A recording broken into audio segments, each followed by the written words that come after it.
Perry, let's begin with your story of when. Take me back to when you were a teenager, and what kind of support or lack of did you experience growing up? I'll be honest with you, Sam. It probably started way, way, way before I was a teenager.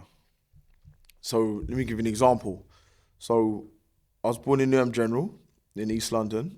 I lived in East London for the first 4 years of my life.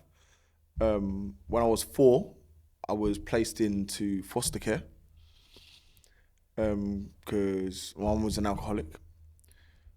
But by the time I was 7, it was decided I was allowed to move back home because my mum was completely alcohol free and had been for around a year prior to them making that decision.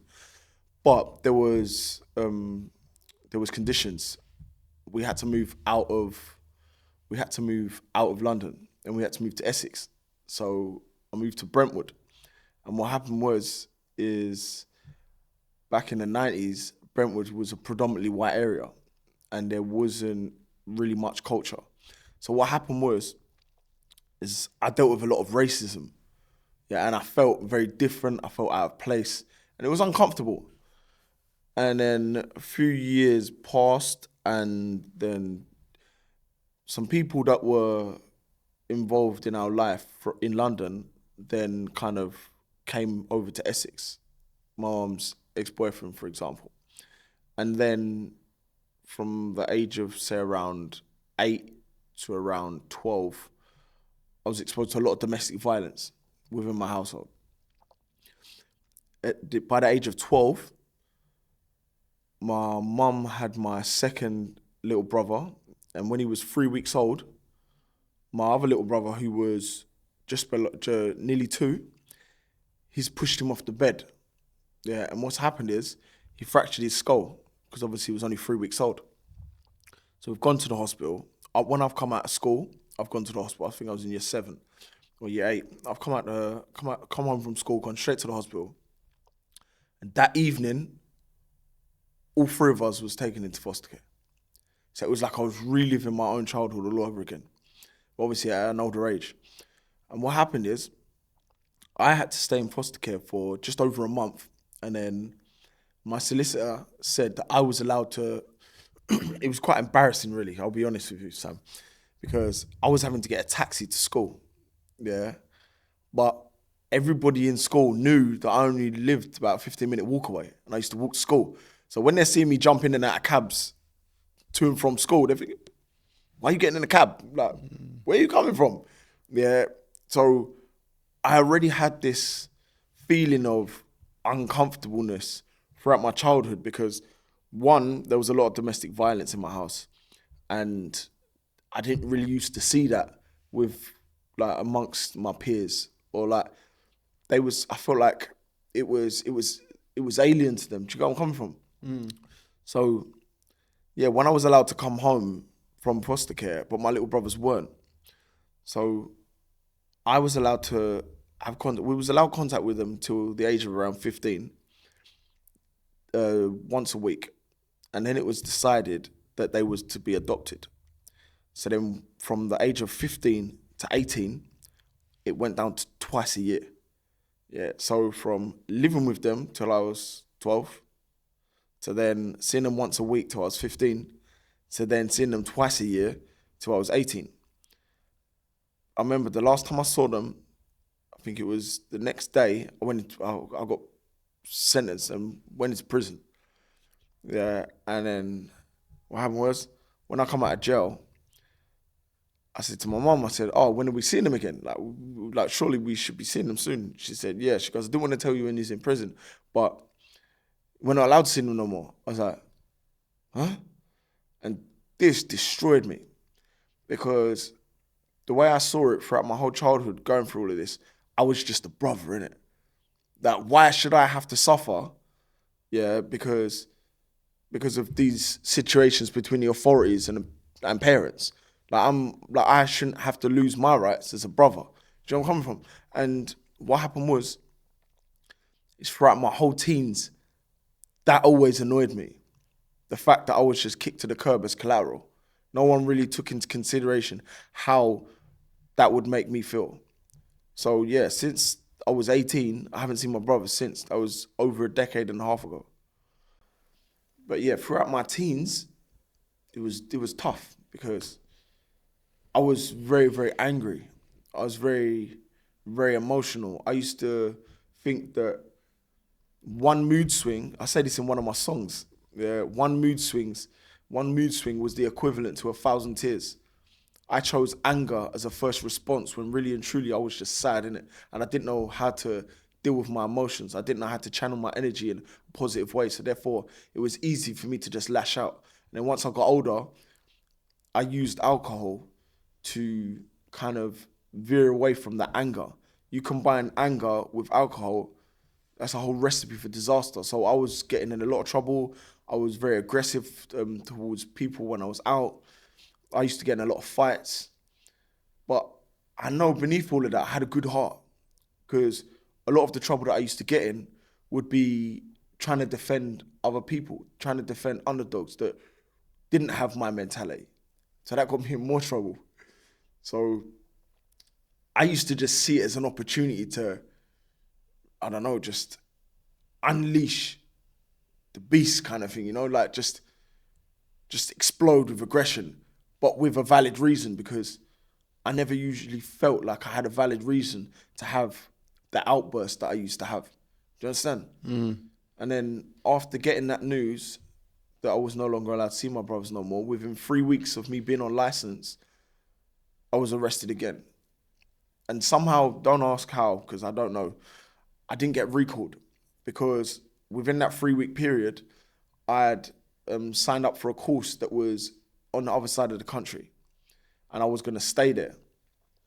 But I was given bail conditions until my bail date. So what happened was, I had a curfew from 7 till 7. I had to report to the police station every day. And I was on bail for about 4 months. So in my head, I thought, if I'm calculated enough, I can kind of get this tag time like minimized. So what I did was I got a job, and this job was it was a shift pattern. So you do early shift 1 week, and then you do a late shift the week after. So this, just by chance, this job happened, that I got this job. So I called up the tag people. I said, listen, I've got a new job, and if I can't go to it, then it's kind of preventing my growth. So is there anything you could do about my tag time? They said, what time do you start? I said, 6 a.m.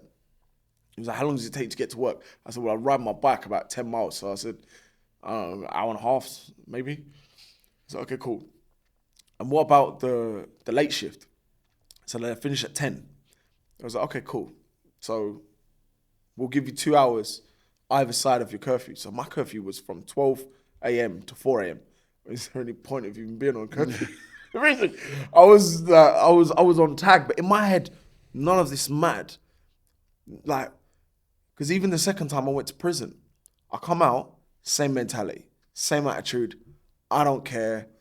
Alcohol, aggression, nothing was gonna prevent me from feeling those emotions, because I'd go to social worker meetings as a teen, and like in my head, I just wanted to pick up a chair and just throw it across the table. Like, that's the level of aggression I was dealing with. So when I was going to school and I was getting told off by teachers, and teachers was like saying, oh, you're misbehaving, or you're acting up, you're shouting at me, you're shouting in my class, you're fighting. None of that bothered me, because my level of respectful authority was non-existent. Not because I was a bad kid or just rude or just disrespectful, but because of the trauma that I had experienced throughout my life and with social services. So teachers, police, you all fall into that same category. I don't care. Don't speak to me. But obviously they've got authority. So like, I don't get to make that choice as a teenager. You kick off in school, you're gonna get expelled. You kick off on road, you're gonna get arrested, regardless. But then none of them took into consideration what might have been going on at home, or what might have been going on in my personal life, to make me behave in the way that I used to behave. Does that make sense? And I feel like that had a massive impact on my teenage years because, yeah, that was one of the reasons why I didn't really care much. Like nothing at all could have compared to the amount of pain of losing my little brothers and losing that opportunity to be a positive role model and losing that opportunity to be a big brother and be that guiding light and that beacon of hope and that young man that they could one day aspire to be like. Having that all taken away from me, yeah, it broke me to a point where I didn't care no more. Being a role model didn't bother me. I didn't care if people looked at me and thought, like, I had parents, they used to tell their children, stay away from that kid. Stay away from him, he's bad news, he's trouble. And that didn't bother me. Didn't bother me in the slightest. So yeah, in terms of my teenage years, it was traumatic to say the least. But the thing is, my mum, like, she was so supportive, and like she would support me through anything. But like, it's not even like to say the damage was done. It's just like I feel like it's hard for a single mum to raise a man. I feel like that is one of the biggest causes today in youth violence and youth mental health, that a lot of young boys, they don't have strong male role models.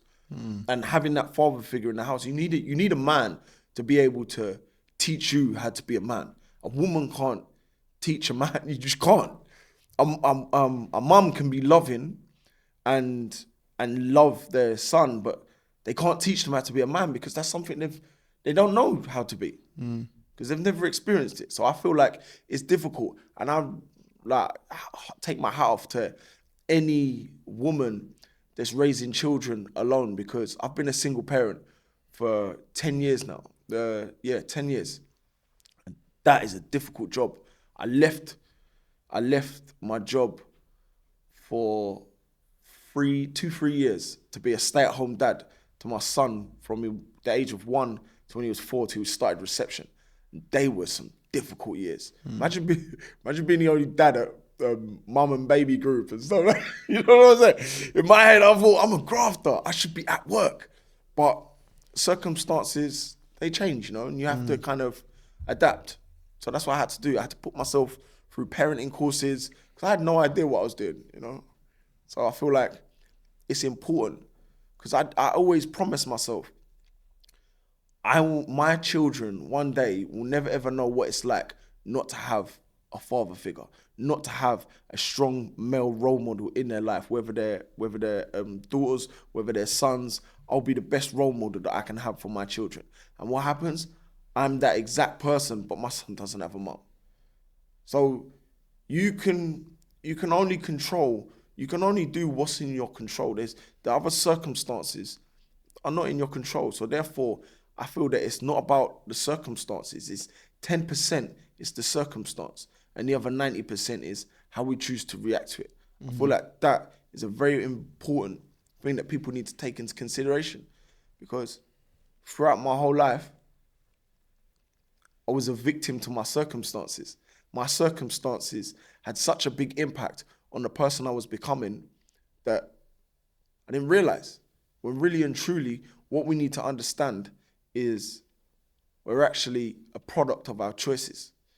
And when I understood that, my choices started to change. And then with that, my life started to change. So when you were, well, thank you for that, to be honest with you. Very honest.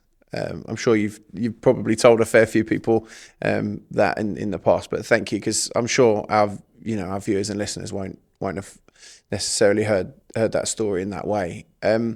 When you were a young man, because you're not exactly old now, are you? Come on, but I also have some experience of what it is to not have male role models around, and that is rough. It is tough, I won't go into that now because this is about you, not me. Where did you look where did you look for role models at the time, and how did that impact you as a young man? Where did I look for? Like, you kind of just get drawn into like who you affiliate with. You look up to older people, or like when you've got that attitude and that mentality towards life, you attract them same kind of people. So you end up in, I don't know, say for example, you end up in gangs, you end up going out looking for fights, etc. If you're an aggressive individual and you're that way inclined, then 9 times out of 10 you fall into that kind of category of people, and your role models don't tend to be that great, you know. So I feel like, yeah, in terms of role models, I didn't really have any. Like, I mean, I had good friends, but 9 times out of 10, good friends don't really want to affiliate with their friends that are kind of going to bring them down and get them into trouble. So then I had friends that weren't so great, and they're the kind of friends you click with. You get where I'm coming from? Yeah. And that's the reality of it. So, yeah, I feel like my role models were like my elders, basically. Like, yeah, so people that were older than me. And it is interesting because you do, you click with people who have similar or the same shared lived experience as you, right? So, and people want to live in community, don't they? And that, as you say, circumstance is 10%, choice is 90%, right? And you're making all the choices because that's what you get to do when you don't have strong role models around you, certainly strong male role models as a young man. That obviously sort of ended up, well, it didn't end up, but you spent a bit of time in prison. Was that, talk me through sort of how that came about, if you don't mind, talk me through how that came about and how, like, not how was it? Like, it wasn't exactly a holiday camp, I'm sure, but how did that have an impact on you at the time?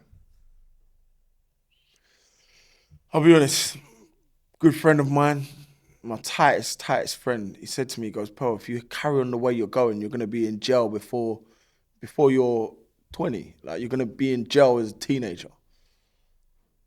And just how he predicted, that was the case. And when I went into prison, yeah, it was weird kind of thing. I was like, bro, this is jail, like. You know what I'm saying? Like, remember my first night like it was yesterday, sitting there in my cell with my induction like pack and whatnot, thinking like, bro, these times there, they were like, you was allowed tobacco in prison and whatnot. Nah, it was a weird experience. But did it change my mentality? No.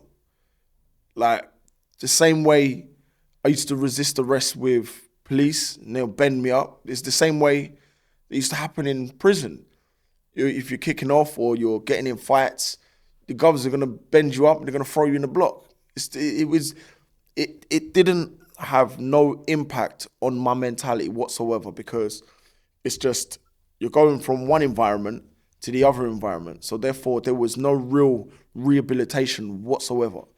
You have counselling, etc. I had a lot of therapy and whatnot, because I feel like that gave me an opportunity to kind of understand myself better and why I was the way I was. Me understanding myself and why I was the way I was didn't change my attitude. It just made me more aware of, okay, cool, I'm annoyed because of X, Y, and Z.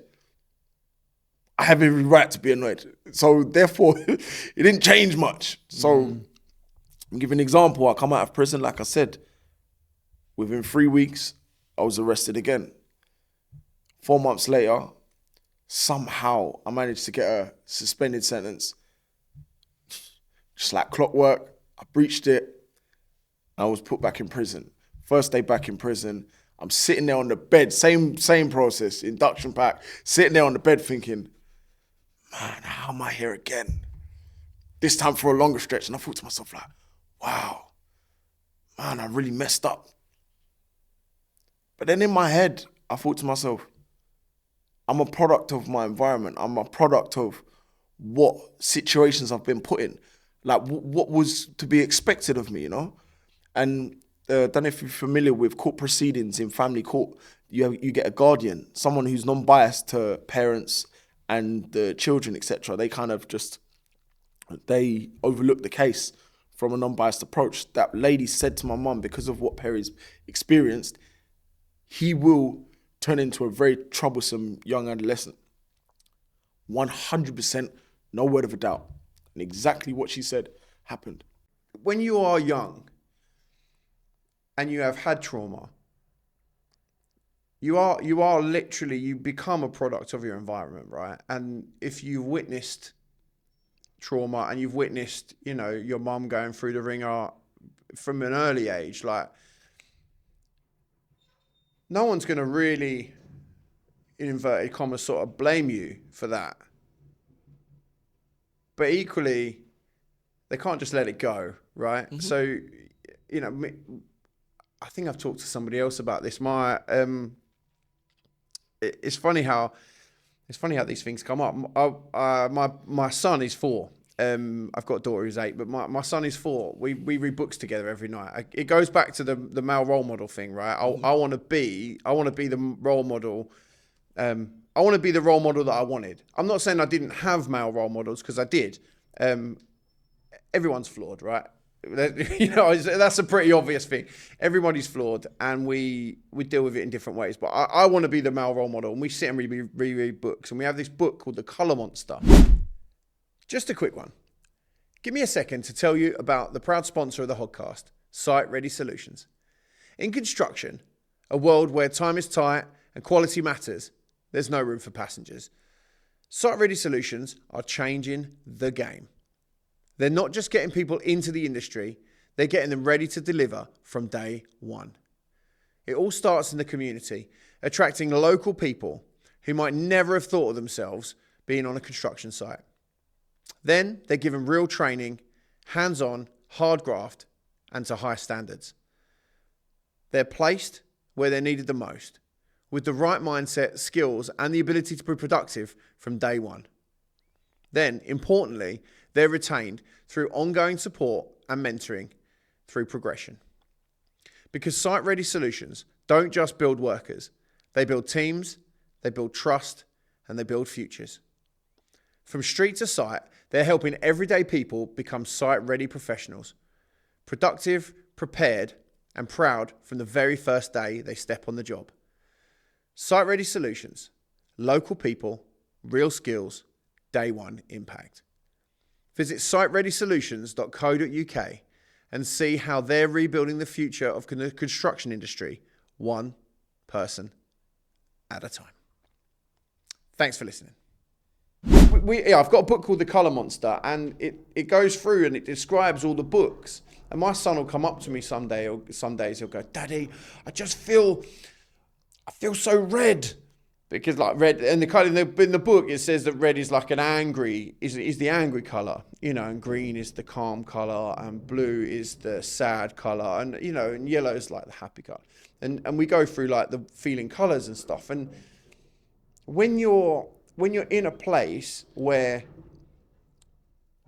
you don't know what the colours are, all the colours are black. Do you know what I mean? And you can't, because that is what happens when all of the colours mix up, right? When you put every single colour together, what colour do you get? You get black. Yeah? And when you only, I guess it takes until now for you to sort of start separating your colours out, right? But when you're a young man who doesn't have the biggest, role models, or, doesn't have the best role model in your life, and you've gravitated towards other people who, that you said are like you, it's really hard to sort of separate those colours out, right? And that, I guess that's sort of what leads me to not exactly where you are now, but like the start of the 21 Up movement. How? Like where, there's obviously a break in this cycle somewhere. Talk me through, start off talking me through the 21 Up movement, and then we can move into the break in the cycle, because I'm guessing that's how it got there, right? Yeah, there's a few in betweens. There's a few I feel like there was definitely some things that happened that impacted my life massively, that prevented me from kind of having that same mentality. Well, you say that people, 10% circumstance, 90% choice, right? So you've been relying on your circumstances as sort of the crutch for the decisions that you've made, right? And I think, I mean, that's not what, blaming yeah, them. you're blaming that. You're blaming that. And there must have come a point where you just decided, I can't blame. I'm blaming everyone but me. And I'm not saying everybody has to blame themselves for the decisions they make. Like owning it, that's the thing. But you don't have to sit and wallow in self-pity about blame. I'm sure you did a fair amount of that in the time that you're in prison. Because I've had a couple of certainly I've had one guy on here that has talked about his time in prison, and he didn't enjoy it either. He was in the Merchant Navy. So he went from being in the Merchant Navy, which was sort of like a prison anyway, because you go on a boat and you can't leave, for like months at a time, to then ended up in prison. And, it wasn't the most fun. But you made a choice to change that. And like, no one really gave that to you. So talk me through what decided for you to make what decision. How did you get to the decision to make the 21 Up movement? So, right, I feel like due to all of this stuff that had happened throughout my childhood, I feel like that was a massive supporting factor that caused me to have like such poor mental health. Like, I'm diagnosed with bipolar disorder and also a borderline personality disorder. And obviously I'm epileptic as well. So it's just like, it's all going well for you, man. Yeah, man, it's a concoction of loads of different things, like sleep deprived, mood swings, you name it, loads of different medication, etc. But so once I begun to understand myself, I think it was after my first prison sentence, once I started to understand myself and understand why I was so angry, because remember I told you about the therapy. Once I started to get it, understand, it's difficult because I wasn't angry no more. I was angry, but when I was like not intoxicated, I couldn't be so angry.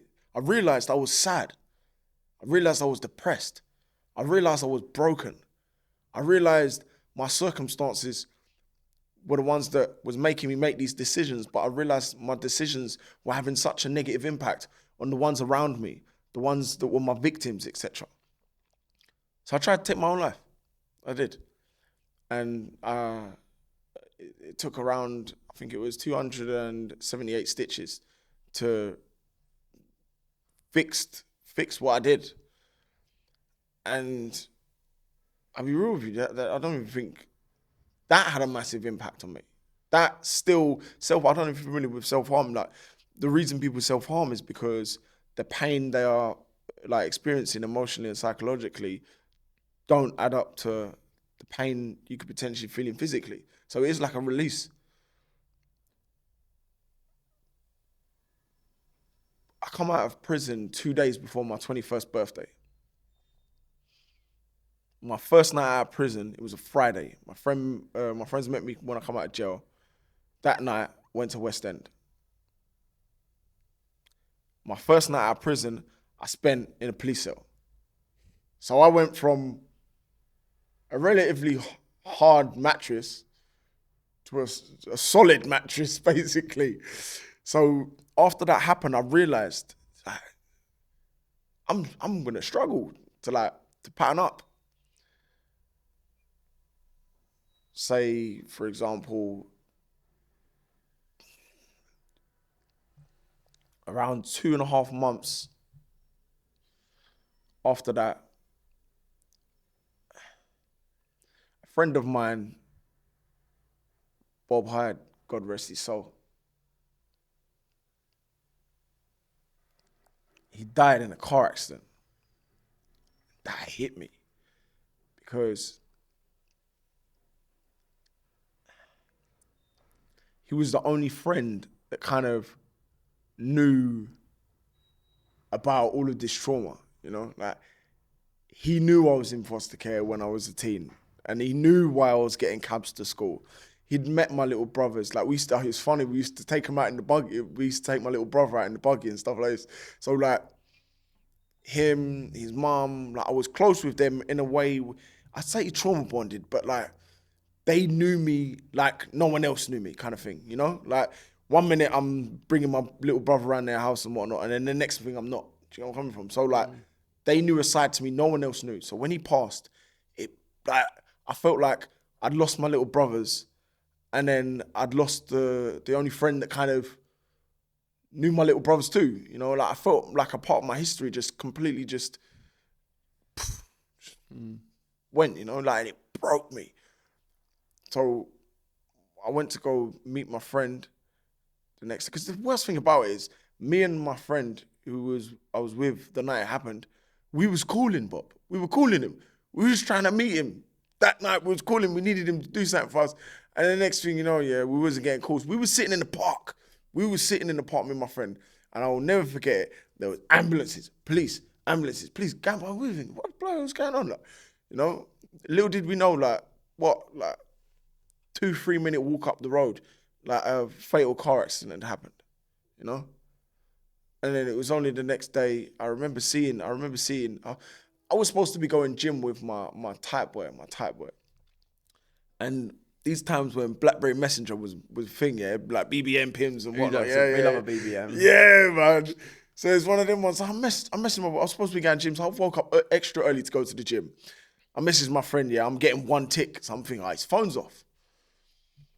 Next thing you know, so I was thinking, I wonder if Bob's spoken to him, So I've messaged Bob, and we had this thing in it. He would either ping me or I'd ping him, You know, it vibrates your phone, innit? So I pinged him, nothing, one tick. I'm thinking, this is strange. I'm thinking, he's got one tick. I'm thinking, there's something weird going on here. So I'm kind of just sitting there on my bed contemplating, do I go back to sleep or do I get up and stay up and get ready for the gym? So I thought, let me just scroll through like people's statuses on BBM and whatnot. And then I saw a status saying RIP Bob Hyde. And I thought, the fuck? Excuse my language. But then it kind of like, why would someone write that? So I've rang my friend. I said, yo, what's going on with your status? Why have you written that for? And he was like, oh man, like yesterday. I said, bro, why have you wrote that as your status? The status was a security state. Like, it said what it said. And but I couldn't fathom what that status said, so I had to hear it from him. And when he told me, I went crazy. I started smashing up my whole room. Yeah, my mom come in the room, she's like just seeing the wardrobe up, over the beds up against the wall. Like, my dressing table was all smashed up. She's like, what the hell are you doing? Like, and then when I feel like when traumatic news like that, you get it. Like, hearing it's hard, but telling it to the next person, I feel it hits you so much harder when you do that. That broke me so much. Then I had to call my friend and explain to him. Then I went and saw, that day, I went to go and see my friend's mum. I gave her a hug. I gave her one of those long, tight hugs. In times like that, there are no words that are going to take away that pain. None at all. So I feel in my heart of hearts, the best thing you can do in a situation like that is just hug the person in that moment like you're never going to let go. Just give them that sense of security and understanding. Yeah. Because nothing you're going to say is going to make it any better. So that's what I did. And then she looked at me with all tears in her eyes and said, for my Bob, you need to stop getting yourself in trouble. He thought the world of you. He always knew you had a good heart and spoke highly of you. So for him, you need to stop getting in trouble. When she said that to me, it broke me to a point where I was thinking, he was 10 times the man I was, 100 times the man I was. You know, like, I had a heart of gold. In my head, I couldn't understand. Why have you gone, but I'm still here? Like, I don't understand that, you know, like, it made no sense to me. But from that day, from having that conversation with his mum, my whole mentality just changed. Just like that. Click of some fingers, boom, done. Never, ever since that day, I've never ever been arrested. I've never been in trouble by the police. I've never from that day onwards, never again.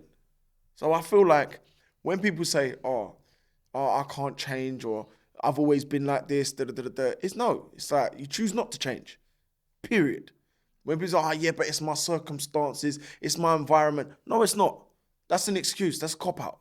So I became like my devil's advocate. The devil's advocate. Yeah, So yeah. my whole attitude prior to that happening, I was like, it's all my fault. The circumstances happen. They, regardless of whether they're good or bad, this too shall pass. So therefore, like how you react to your circumstances on you, because at the end of the day, the way I see it, and I apologize for ranting a lot. I feel like I rant a lot. But it's just like the way I see it now is the stress doesn't come from the facts. Doesn't come from the facts. The stress doesn't come from the circumstances or the facts. Yeah, it comes from the meaning that we decide to give the facts. So then I started to deep it. I was thinking, what meaning have I given my circumstances? What meaning have I given my facts? And then once I started to look at things like that, it started to change the way I viewed my decision making, my choices, etc. View the way I was living my life. And then not long after that, I found out I was going to be a son. I found out I was going to be a dad. Instantly in my head, I knew what I was going to call my son. I was going to name him after my friend. Yeah, like no questions asked. So I named my first son Bobby. In case you didn't know, in construction, trust is everything. You trust your team to show up, you trust your tools to perform, and when the pressure's on, you trust your supplier to deliver. That's where Grayson Building Products come in. They've been doing this since 1921, and they've built more than just a business. They've built relationships, expertise, and a reputation that is earned, not claimed. With over 50,000 products in stock and a team of specialists who genuinely understand the craft, Grayson is there. Not just when you order, but when things get complex. It's more than just a price. It's partnership. It's peace of mind. If you want a supplier that moves like part of your team, visit grayson.gb.com and see what real service feels like. The first interview I went to, I got the job. Just like that. Bang. The guy said, "You're perfect for the job. You fit this role so perfectly," that I was the first interview. I was on my lunch break. So instead of eating lunch, I'm in the canteen on a Zoom call having an interview with a youth worker. And then, so I've gone back to work. And then he said, "I'll get back to you." There was 20 people he needed to interview. I was the first. In my head, I thought, man. So how do you think I did? He's like, "Listen," he goes, "let me tell you now, you've set the bar very high." So I was thinking, okay, cool. Next day, I got a call. You got the job. I was thinking, wow. I was so excited. He's like, "Right, all we got to do now is the vetting process." I was like, "How long does that take?" And he goes, "It depends if there's anything on there. Like, it could potentially take longer." I'm like, okay, cool. 4 months. 4 months it took. So for that 4-month period, I was excited. I almost nearly quit my job at some points. I was thinking, I don't even need to be here no more. But yeah, just like that, 4 months went by. It was my best friend who said to me, "Listen, you've quit so many times out of hating your job. Yeah, but you've not gone on to something else." Yeah, he goes, "Wait. Just wait it out and go from one job to another job." So I'm like, okay, cool. I'm going to wait it out. And then I got told, "Sorry, we can't give you the job." I'm like, perfect guy for the role. Like, you fit the bill. Like you gave me the whole speech. And he goes, "It's been decided, like above my head, you've got violence on your record, so you're considered a red flag." I'm like, what? Red? I told you this though, and you said I fit the role. You know, I'm perfect for the job. But like, this is over a decade ago. Like, you know what I'm saying? And I didn't understand it at first. He goes, "Maybe you should try somewhere else." So I did. 5 more interviews I got with my CV. 5 more times I got told you're perfect for the job. And 5 more times I got told you're a red flag because you've got violence on your record. Man, I was thinking, this really ain't going to work. You know, in my head, I was thinking, these decision makers are looking at this DBS, or they're seeing things, and they're just like, oh, no. And they're just throwing they don't care about all of the good stuff, my ideas, none of this. They don't care about none of that. All they care about is, oh, yeah, the paper. Oh, no. What if something went wrong? That's a risk we need to take. So then I just thought to myself, you know what? I went to work that day, and I said to my best friend, Robin, I said to him, listen, I said, you know what? I'm fed up. I'm fed up of these decision makers telling me, oh, you can't do this and you can't do that and you're not perfect for the role and, oh, you've got this on your record. I said, bro, forget everyone. I said, I'm the best person for this role. And if no one's going to give me an opportunity to sit at their table, I said, you know what I'm going to do? I said, I'm going to go build my own table. I said, I'm going to make my own table. It's going to be the 21 Up movement table. And I said, and there's going to be so many young people involved. And I said, I'm going to make it so that we provide opportunities, we give support, and it's going to be lit. And I'm telling you now, yeah, I said, I'm going to make it happen. I said, I have no idea how, but I said, listen, there is going to be nobody, yeah. The only reason I wanted to get a job with the youth work industry so I could build my experience and my knowledge. I can't just go and start a company with no experience whatsoever. I had no experience with running a business, running a company, with youth work, like as a professional. So I wanted to kind of get in the youth work industry and then kind of have the opportunity to talk to young people. Oh, I'm starting up a 21 Up movement. It's an organization, But that opportunity was never going to happen. So I was thinking, okay, cool. So I applied for funding, got denied. I applied to councils, can I have some referrals? Got denied. I was thinking, bloody hell, man, this is difficult. So I thought, I know what I'm going to do. Kids are into drill music. Okay, cool. I'm going to write a drill song with the reverse concept of what drill music is. And then I'm going to then go to the studio, record it. I'm going to then take my speaker. I'm going to go to different hotspots. I'm going to go outside shops. I'm going to go to different areas in Essex. I'm going to go to every corner of London with my speaker, performing this song to young people. And this is where I come up with the idea of how I was going to source my own funding. I invested in 200 snapbacks. I invested a couple grand in 200 snapbacks.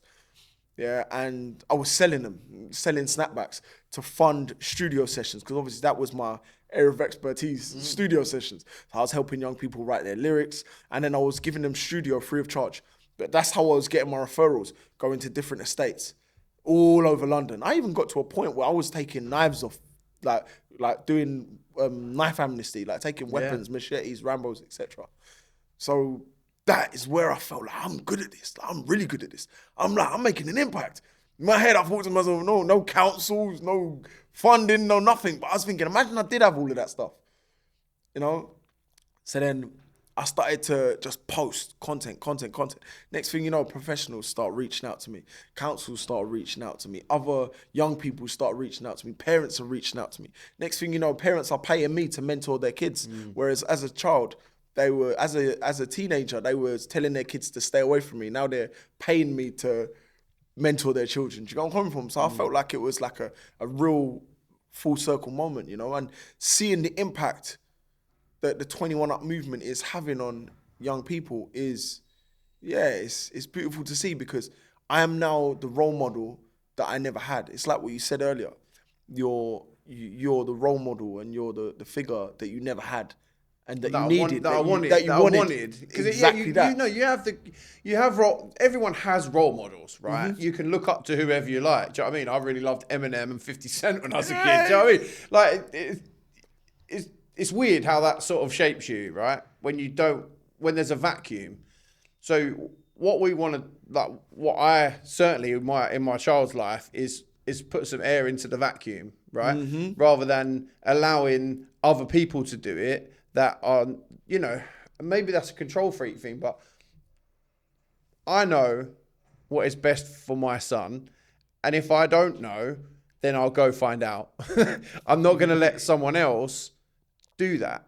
And that sort of brings me to a bit about why. I mean, you've probably got a bunch of reasons why you think that people wouldn't give you a job and why, you know, wouldn't give you that. And I think for me, it's about, in some ways, it's about accountability. Like if I'm going to give somebody a job, I want to know that they can be accountable. And I mean, yeah, it's many years on from your time in prison, and and you haven't reoffended and stuff.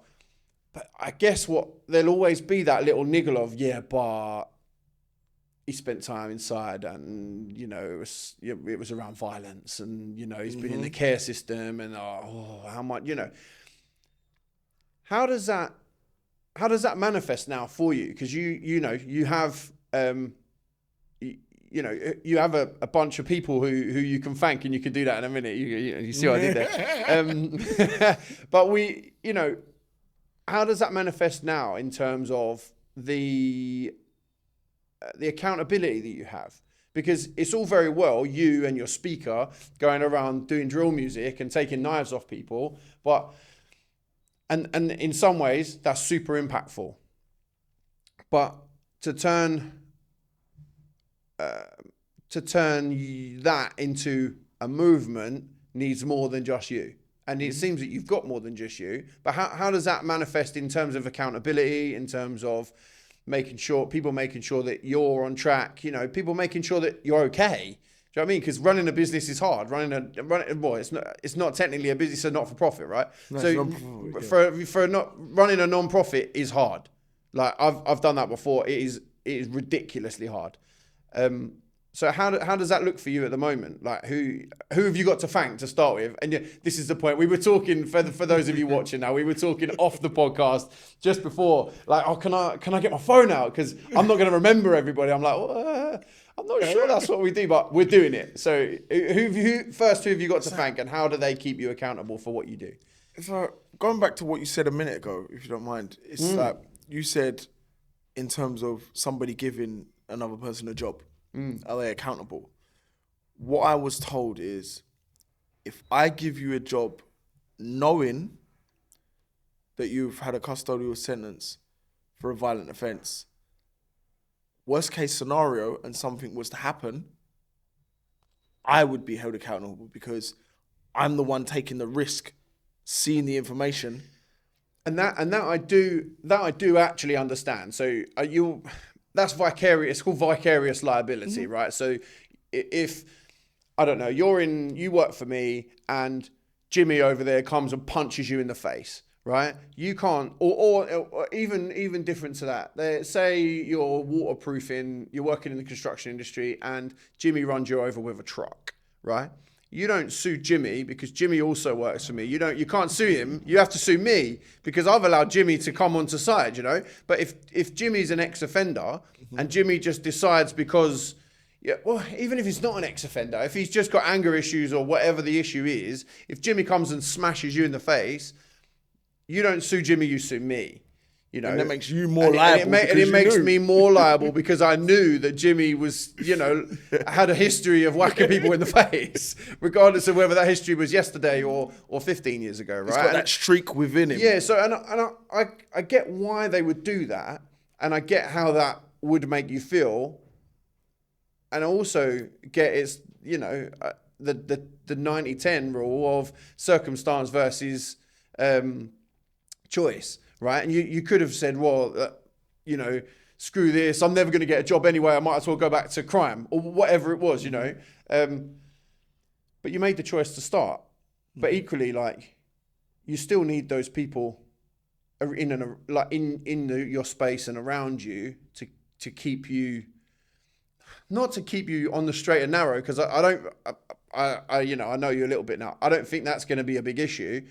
I think it's more to do with keeping you up. Do you know what I mean? Because you can be down, like the business world, running stuff, it brings you down, But how have they sort of kept you where you are? And did you have any real mentors in that space that have sort of dragged you, not dragged you, but pulled you through that?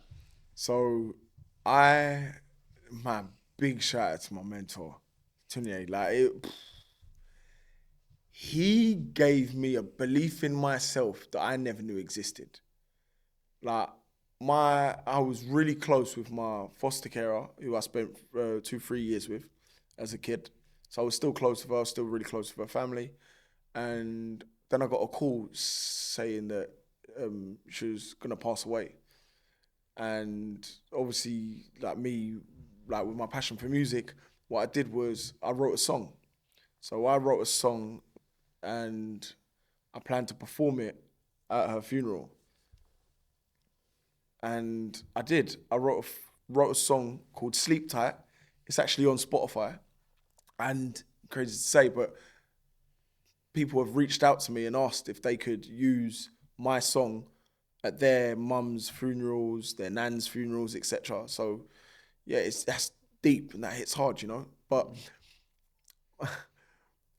my mentor, like, is my cousin, like, and he saw that performance and he reached out to me and said, "Yo," he goes, "you got a lot of potential, you got a lot of talent. Da, da, da, da, da. Like, we need to have a call." So we had a call, and then I explained to him what I wanted to do. I was explaining a bit about 21 Up and my ideas. He's like, "Right." He goes, "This is what you need to do." And he gave me this kind of like game plan. Right, you need to make this decision, do this and do that and do this and do that. This is how you do this. And in my head, I was thinking, I was mind boggled, thinking, I'm a construction worker. You know, I won't get away with that. I won't be able to do this. He goes, "If you say you can't, you can't. If you say you can, you'll figure it out." I'm like, "You make it sound so easy." And he goes, "Well, why are you making it sound so hard?" He had answers to everything, you know what I'm saying? And then I had to sit there and start deep in it. I was thinking, okay, cool. So I'm going to try and do this. I'm going to try and do that. And then things started to happen. And I was like super excited. Like when GRM like wanted to promote my video, like my drill video, free of charge. And they wanted to promote it and like on their YouTube, on their Instagram, free of charge. GRM, did that used to be Grind Daily? Yeah. So it's the biggest music platform in the UK. Yeah. And mate, I was, when it was Channel U, I think it was when I was watching it like on cable TV or whatever it was. So it's just like when they did that, I'd ring him up and I was like, "Yo, guess what?" Like, I'd be so excited, yeah. And he'd be like, "Yeah." He goes, "Things like this are gonna like start to happen, you know, like you're gonna get people because you're creating opportunities for young people. People are gonna see that and they're gonna start offering you opportunities." And I was just like, kind of like, the more opportunities I create for others, the more opportunities I create for myself. And my opportunities that I create for myself always involve creating opportunities for young people. And he was just like, exactly that. He goes, "So that's what you just focus on." And that's what I did. Next thing you know, I got invited to Parliament. Next thing you know, I got nominated for Pride of Essex Award. And I was like, "Yo, guess what's happening?" And he'd be like, "Yo," he goes, "Yeah, but why are you so shocked?" He's like, "No, just keep grinding." He's like, "Forget about all of that. Forget about the attention people are paying you, because when you was asking for attention, no one cared." He's like, "Just focus, stay driven. What is your goal? What is your goal? Stay focused on that. Keep pushing." He goes, don't pay attention to the people paying you attention." He goes, "Just stay focused." And that's what I did. And I just started to win. And that energy is the energy that I project onto the young people that I work with and I have worked with. And I've got to say, a massive, massive shout out to one of my young people who's now an executive director of the 21 Up movement. He's the Chief Business Development Officer, CBDO. Yeah, like, it was his idea. Like, I said to him, I said, "Listen, we're creating all these these opportunities for young people to learn photography, to learn videography, to go to the studio. But then when we're doing all of that, young people were saying that they wanted to make money. Like, there was still a temptation for them to go hit the block, to go hit the trap, to go country. Like, them temptations were still there because they want money." So then I said to him, "What are we going to do?"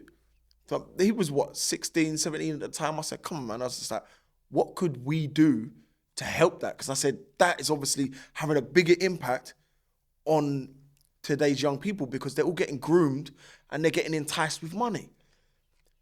It was just like, because why don't we just make a magazine about 21 Up and then we'll give them the magazine to distribute and then we'll just give them an hourly rate, minimum wage, like, boom, man, on commission. I was just like, "Yeah, we can make a 21-page magazine." And he was just like, "Yeah." And I was like, "All right, cool. What are we going to put in it?" We broke down what was going to be on each page. I talked to my website designer. I said, "Listen, could you do this?" Boom. She's like, "Yeah." She put together the magazine, done all the graphic design, and we got it printed. We got some uniforms. So we used the money that we had in 21 Up from selling snapbacks to then produce a magazine, to then buy uniforms, lanyards, etc.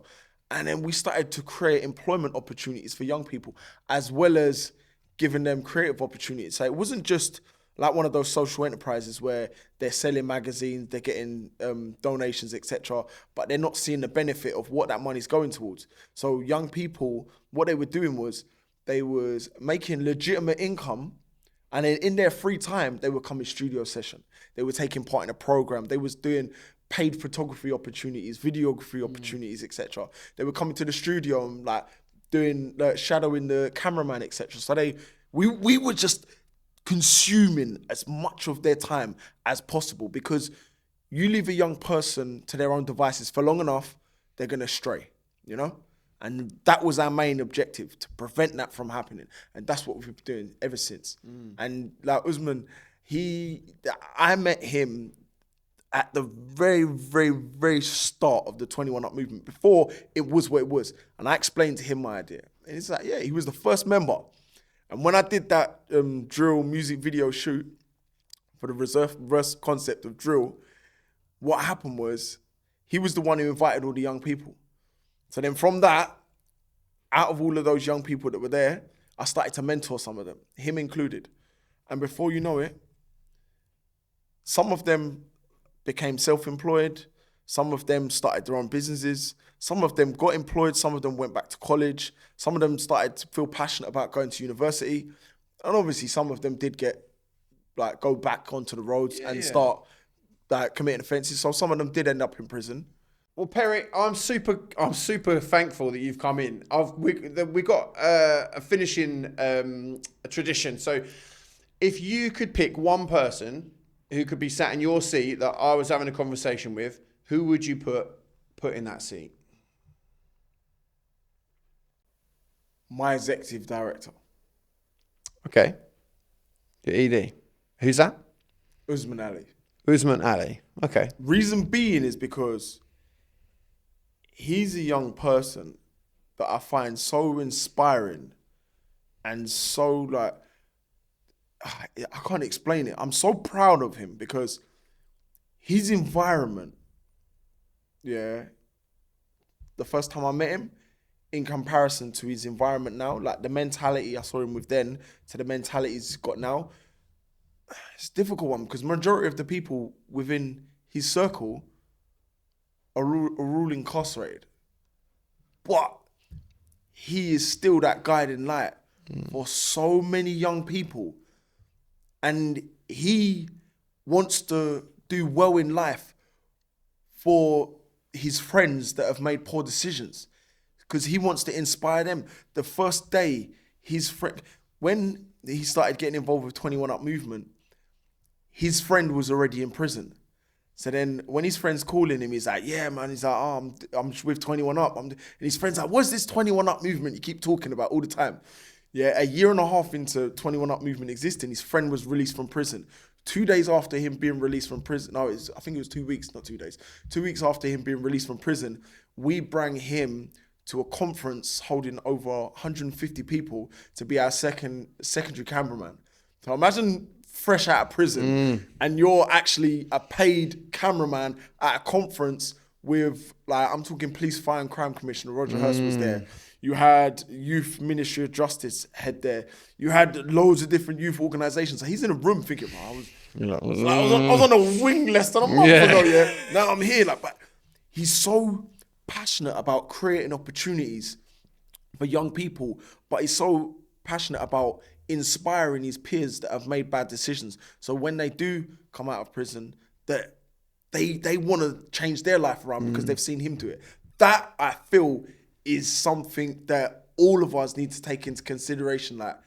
Like that switch and shift in mentality. It's like with me, what was the shift in your mentality that you went from that to this? Like, I feel that it's so important for people to know that, one, that switch is possible, and two, for people to understand someone's background, mentality, because you can't judge someone on their choices if you never knew what options they had. You know? Powerful.